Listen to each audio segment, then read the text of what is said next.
All right, hey, how we doing out there, guys? So, welcome back to another episode of the Bastion Black Performance Podcast. I've been busy the last couple weeks. Shot out of town matches, Area 4 and Iowa section, and I meant to kind of keep up with my last podcast there on the 19th of September. So, today it is October the 3rd at 18:38. So, Monday, October the 3rd at 6:38 p.m. Central Standard Time. We'll kind of keep it somewhat brief, but there's obviously been, there's kind of ongoing stuff, as far as major developments in Ukraine and as far as Russian operations are going there. So I definitely wanted to touch on that while I'm still kind of working on other podcast episodes about other like broader military things. I never really intended my channel to just be like a hey, come talk about the Russian operations in Ukraine. But when you're a military history super nut, and then you have like an actual conventional war going on, you're almost kind of obligated to use it as best that you can. So I kind of want to flash out to our big map here. So this is the kind of the big map as it sits currently. So if we remember, the Russians were out to around the ring road of Kharkov here, and basically around this is like the M03 highway that comes down. They hadn't quite gotten to Sloviansk, but kind of in this area. And so, as we talked about last time, the Ukrainians obviously launched a major counteroffensive in the eastern sector. So, like Kharkov Oblast, in conjunction with their operations in Kherson. So, one thing I wanted to touch on before we kind of get into more specifics is I've seen a lot of channels and a lot of people talking about the counteroffensive, the Ukrainian offensive operations in Kherson as a feint for a while, because now it's been going on for like basically a month. And I never really liked that definition, and I think that now, based on some new developments and some other things going on, what we'd have to classify that as it's kind of the classic definition of a holding attack. And so a holding attack, it's pretty much exactly what it sounds like. So a holding attack is distinctly different from a feint, because a feint is not intended to be like a real operation. Like the feint is, it's exactly what it sounds like, obviously. So you're gonna put troops. You're going to you're gonna kind of demonstrate. You're gonna probably like big artillery barrage, move some stuff, have some guys try to occupy, do like small attacks. But you don't ever actually intend to have that be a significant effort or a main effort or a quote unquote like a really serious attack. So what the feints idea is to draw attention. Draw the enemy's, some resources attention. Basically, like in boxing, it's like, hey, look at my left hand, I hit you with the right hand. I mean, that's the simple definition of it. A holding attack is distinctly different, because a holding attack is a serious attack, and it is meant to be a serious attack. But its primary purpose is to pin an enemy into a particular position or particular location, geographic feature, something like that, so that they're forced to defend it, because the attack is real and they can't give it up. And so a holding attack is meant to pin enemy units in some place so that something can happen somewhere else. So a good example historically of something like this would be, the fall or late fall, early winter of 1942 on the Eastern Front. So the Russians launch, Operation Mars and Operation Uranus. And so Mars was up in the north around the Erzhev salient, and it was an absolutely massive attack. I mean, the Russians still kind of claim that it was a feint, but they they committed like over 1 million men and had like almost 500,000 casualties from it. So no, but what it did is it tied down parts of Army Group North, and was a very serious threat to that area, while they committed their main effort and the majority of their artillery to the south. And obviously that's where they encircled the city of Stalingrad and the German Sixth Army down there. So the holding attack, from Operation Mars, was very effective, and also given the humongous like geographic features, as far as distances on the Eastern Front.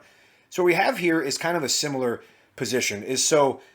Like I said in my last episode, the Ukrainian offensive, the counter operations into Kherson is what I call a double bluff, and in that way, like a good historical kind of comparison would be what like Operation Bagration was in June of 1944 from the Russians. So the Russians basically wanted to attack Army Group Center, so German Army Group Center, because it was the most significant formation in the German military.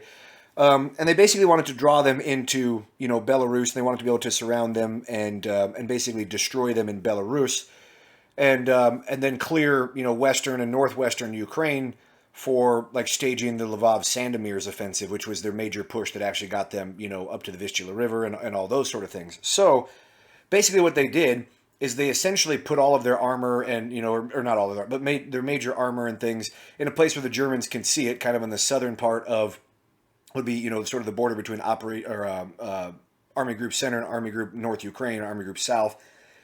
Let the Germans see it. So the Germans moved all of their, so Walter Model, the German commander, called for reinforcements and wanted the armored units moved down there because he wanted to hit the Russians in that big exposed flank. So the entire Russian idea was basically to cause a crisis in Belarus, so that the Germans would basically either have to ignore the crisis and let them kind of rampage through, or they would have to move those armored units up to deal with this crisis in Belarus, even though they had significant, humongous Russian armored units right in front of them. So that's basically what they did. So they basically were like, hey, we got armored units here, we're going to attack you here. And then essentially it was a double bluff, because they moved like the 5th Guards Tank Army up, had them attack for, a day or a couple of days, immediately pulled them back down, let the Germans know that they had attacked, pulled them back down, and their main effort came further south of that. So it's basically like, hey, we're here and we're going to attack you here. And the Germans were like, okay, well, that's a bluff. And then the Russians were like, well, yes, it's a bluff, but it's a bluff because we're going to attack you here second after we attack you slightly north of that. And that's kind of what's going on with the operations in Kherson here is, so the Ukrainians basically spent a lot of time on social media and regular media and things and said, hey, we're moving into Kherson. We're going to launch our major counteroffensive there in the summer, this or that. And the Russians were kind of like, okay. Now, you sort of, in some ways, you have to take them at their word a little bit. You can't just be like, oh, we're not going to put anybody over there. So they kind of start upping the defenses, putting more units there. And so then the Ukrainians do eventually start a counteroffensive, basically, the beginning of September on that. And obviously the positioning, and I'll flash over to my Kherson map here, and obviously the positioning of the Russians is very precarious here because obviously this is the lower Dnieper River, and there's only 2 major crossing points, so in Kherson city itself and Novokakhovka Dam just north of that. So the Russians put units over here, pour more units over there to basically stem this assumed offensive, and then when it starts, the actual offensive. And then the Ukrainians basically go on a major rampage with the HIMARS system and destroy bridges, ammo dumps, and all, manner of logistical things and groupings of, like enemy troops and equipment and command and control centers, stuff like that. So the Russians have to take this very seriously. Like they either have to completely pull out of the west bank of the Dnieper, or they have to seriously defend it because the river is there. Like you cannot just be like, oh, hey, this is a backwater, we won't do much about it, because you've only got extremely limited or basically no ways to get heavy equipment in there. So by having it be kind of a double bluff is basically the Ukrainians spent so much time talking about it, the Russians reinforced it a lot, and they're like, hey, nobody would attack this. Well, then they did attack it. And, the media was kind of a little bit silent and didn't really know what was going on with it. It appeared that they kind of made some gains initially, and then it was kind of, oh, it's sort of a stalemate. But one thing that it did is it pinned the Russian units that were on this side of the river in place, because they only have a couple ways to get across the river and very limited in how they can get supplies and things across the river. So the Russians have to take it seriously. They, and having their ammo dumps and having their logistics attacked means that while, yes, they have a huge advantage in artillery, both in like total tubes and ammunition, they're forced to use a lot of that to attack the Ukrainian groupings. Now, the Ukrainians took a fair amount of casualties, it appears, like initially, but obviously this is a necessary evil because having more or less blocked off the enemy's ability to completely resupply that, you then need to make them use up their supplies. So while all this is going on, the Ukrainians basically moved 3 brigades to towards the Kharkov Oblast. Let me flash back here. So basically, well, that's annoying. So directly, kind of right around here, which is a town called Bielorivka, and sliced straight through what were like lower quality DPR LNR units, and immediately secured over like 3,000 square kilometers of territory, drove the Russians back and put them in an absolute crisis. So now, why I think it doesn't meet why it's a very classic holding attack is because the Russians at no point can just take units wholesale from Kherson and send them over here. And it's actually, it appears that the opposite's happened. They've been continually feeding more units into the Kherson area because they want their bridgehead on the west bank of the Dnieper. Because obviously, like a major goal of theirs is to attack Mykolaiv, and then let me flash out to my Google map here.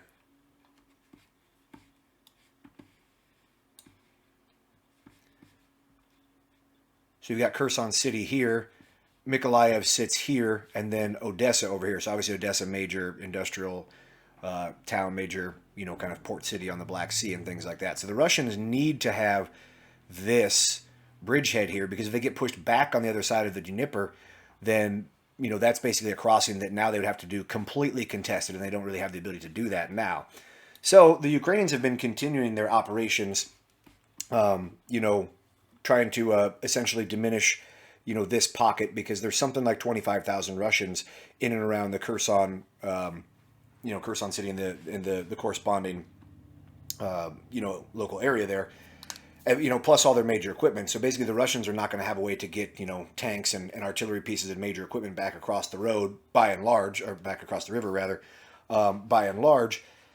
But the one thing that happens as well, though, is as the pocket starts to shrink, then the numbers that the Russians do have start to get amplified, because obviously they're just defending a smaller and smaller area.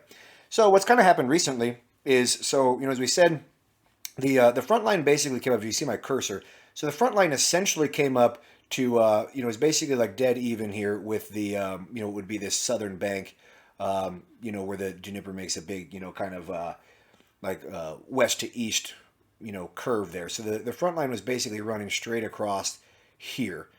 And so now the Ukrainians have managed to break through over here.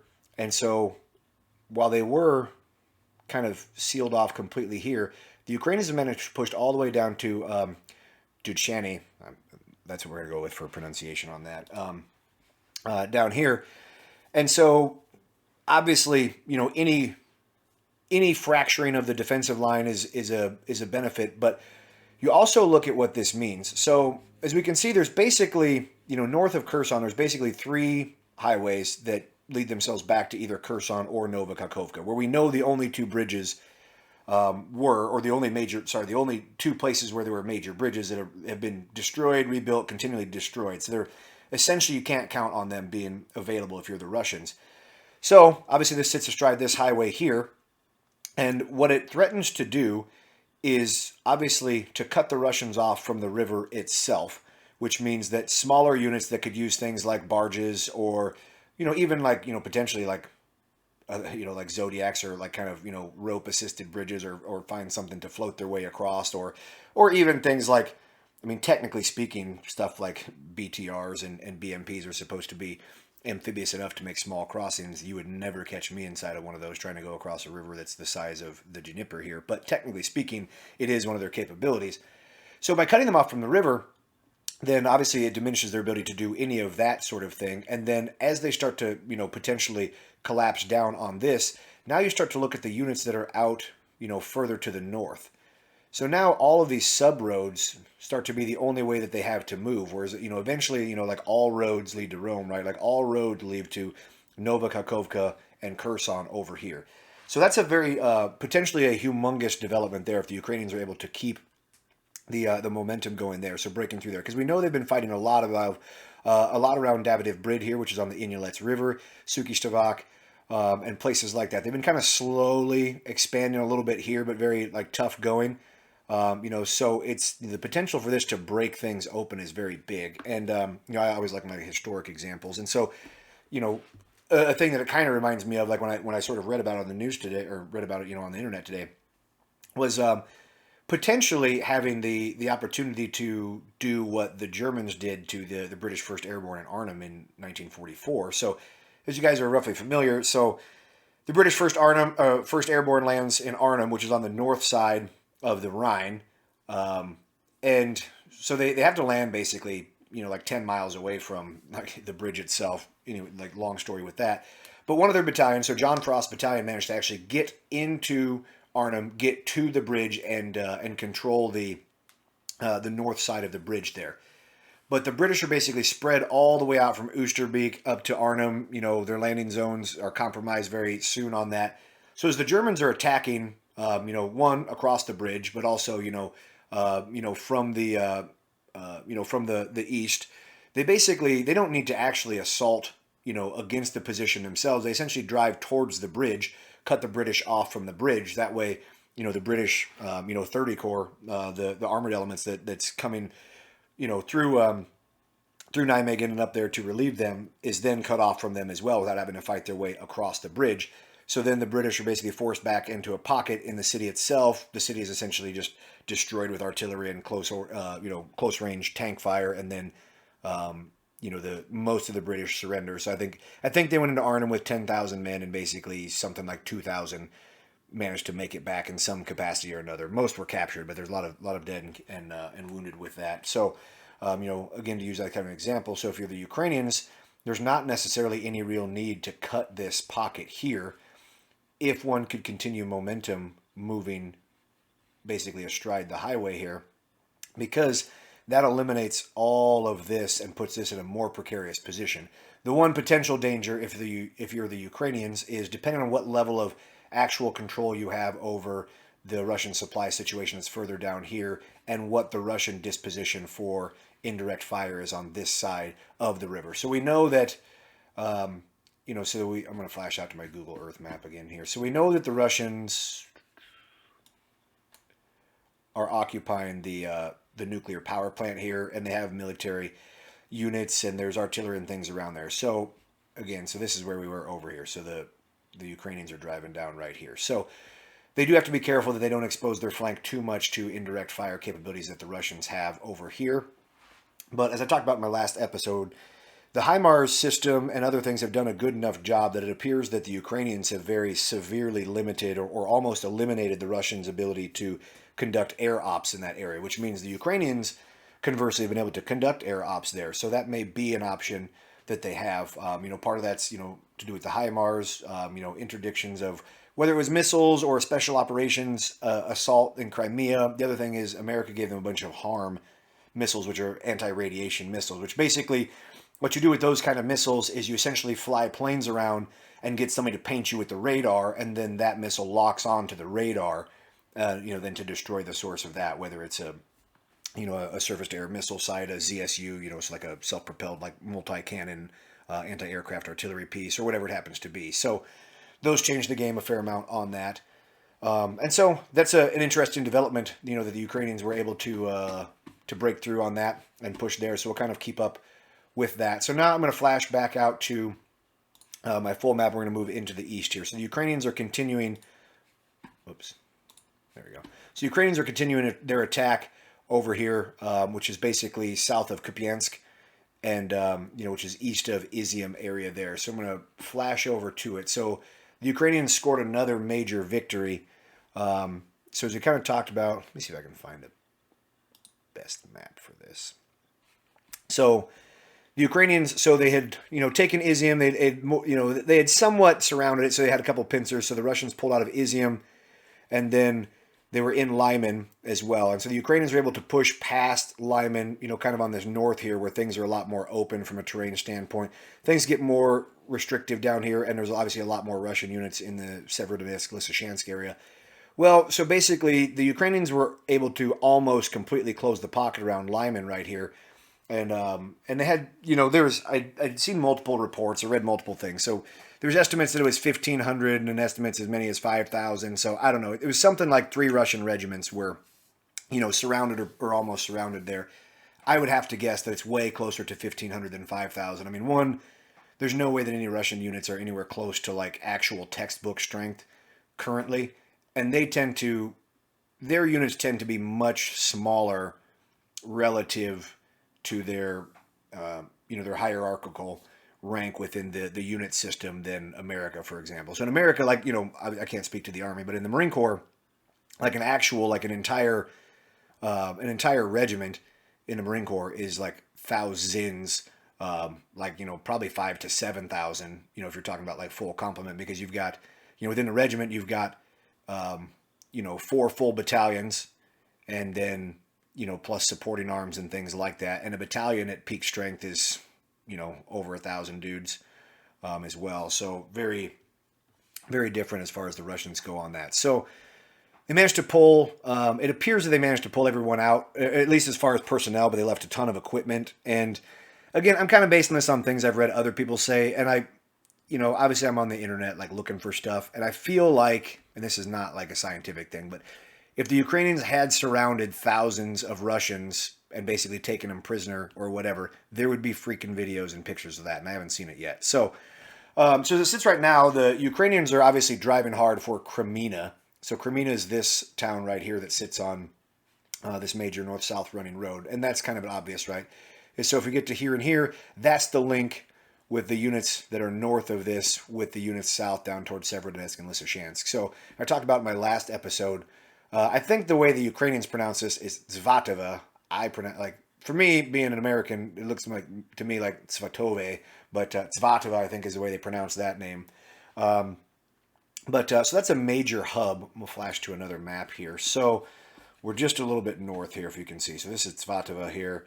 So, and again, we talked about the Ukrainians had pushed across the Oskil River here at Kupiansk, and they're still extending this bridgehead here. So obviously for them, it's very important to keep that. So obviously they're on the other side of the Oskil River down here as well.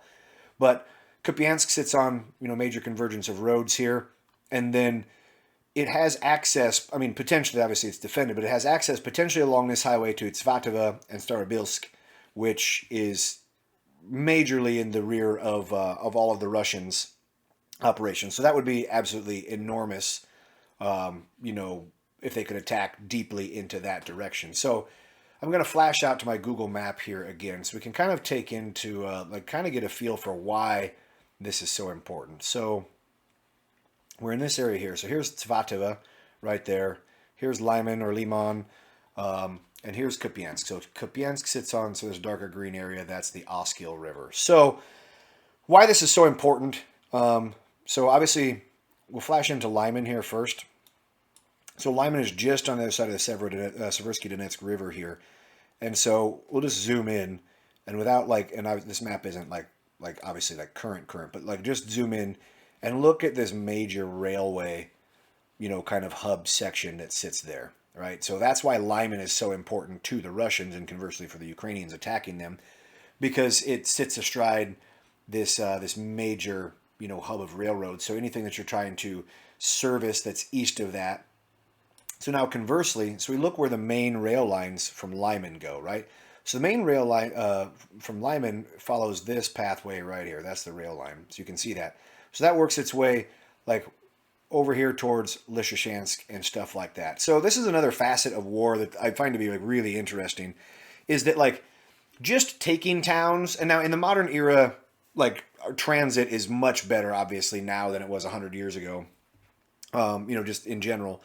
But it's just taking towns is one thing, but when I'm from a farm town and I live in an area of all farm towns, and it's like the major roads and the railways, they tend to run in one direction.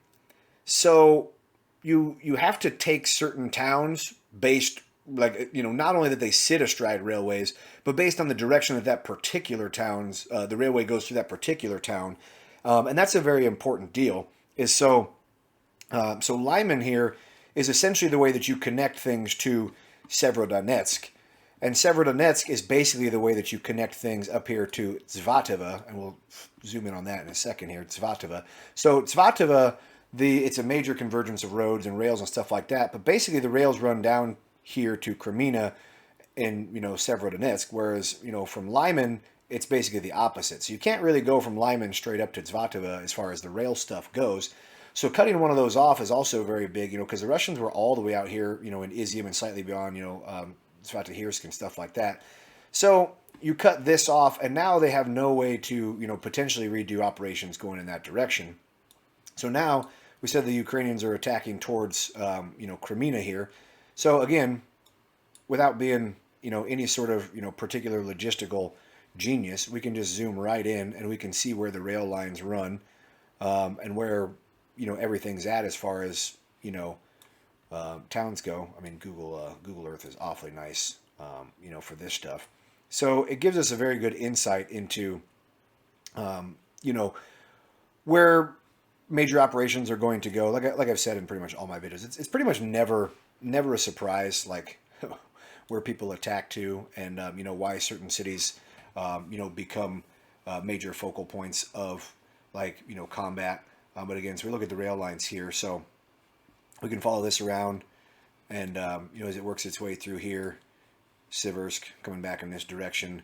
That's your primary rail line, going through there, and that's the thing, about like rail lines is like, and I'm not by any means like a rail engineer or an expert on that sort of thing, but it's like it's a fairly big logistical undertaking to have like the kind of yard that can move around, engines and cars and things and set them up. And like I said, they tend to be, except for the very big hubs, they tend to be fairly focused in one direction. So you can see exactly where, the rail lines go through Lyman here. Now, conversely, I said we'd zoom in on Svatova here.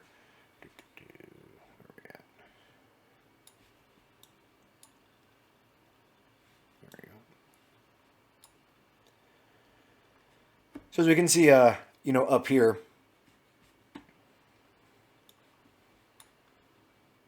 same thing. So major rail lines, in this particular picture, there's like 3 humongous trains that are already on there. So like I said, so the rail lines from Svatova, this is it right here. It goes straight south, and we look where that runs into. Bam, runs into Kreminna, right there. And via Kreminna, then it starts to work its way towards Severodonetsk and Lysychansk. Now, the other part of that is, there we go. Now, the other part of that is Kupiansk. So we said the Ukrainians have a bridgehead across Kupiansk. So Kupiansk is also, an area that's connected. It doesn't look like via direct rail line. If it is, I can't zoom in enough to see it very well. But like roads and things like that. So it looks like, and my Google thing was giving me some trouble earlier, but so now it looks like maybe the major rail line does run to Kupiansk. So we can see it running right here.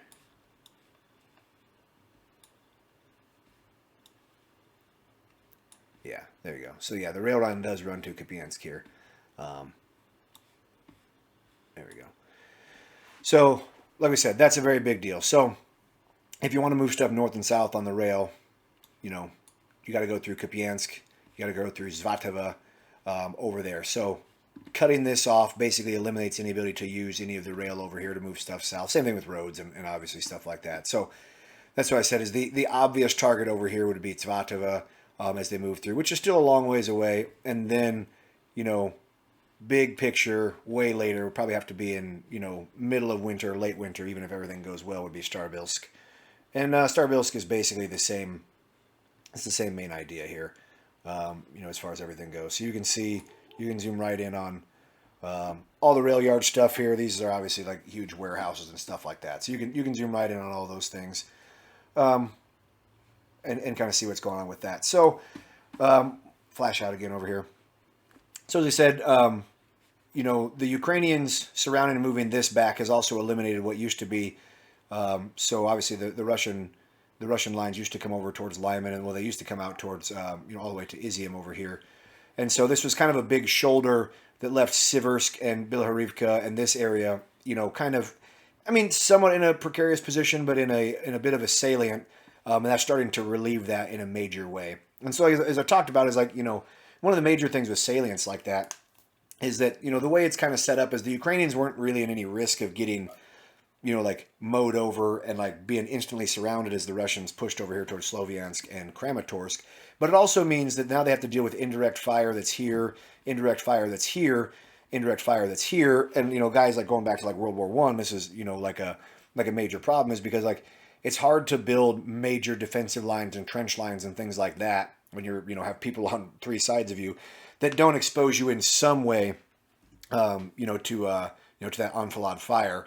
Even if you build in, appropriate, fire bays and, zigzag patterns and things like that, as well as major lines and guys who have been following is Ukraine, a lot of Ukraine reminds me of where I'm from, or, even further to the west out in Nebraska and stuff like that. We have lots of fields and stuff like that. And so you tend to have big belts of trees will kind of separate fields, or big belts of trees along the road, but then you have a whole bunch of fields, and then big belts of trees. And so all of those are very parallel. So it's if you want to avoid observation, you basically have to build fighting positions and hide vehicles in those and things like that. But if you have an enemy that's, can like, shoot enfilade fire down on that, it makes it incredibly difficult to, preserve any sort of, units or equipment integrity, because it's relatively easy to work artillery up and down that comparatively, compared to if you're shooting, at a 90-degree angle, to some sort of line like that. There's obviously, it's fairly shallow, so you have to have a high degree of accuracy to be able to put that on there. So those are kind of the major developments, as far as Ukraine stuff goes, and I'll kind of keep up with that. Like I said, I finished up my major match season pistol wise, so I should be able to devote some more time to this. I kind of started off like really excited with a bang, and then I was like, damn, nationals is like a month from now, and then I had to just really kind of focus down on that. But like I said, we'll keep up on this, and kind of as we get into the weather's kind of turning, and so it's gonna get rainy, it's gonna get crappy. So I would imagine there's gonna be somewhat of a slowdown here, within the next couple of weeks.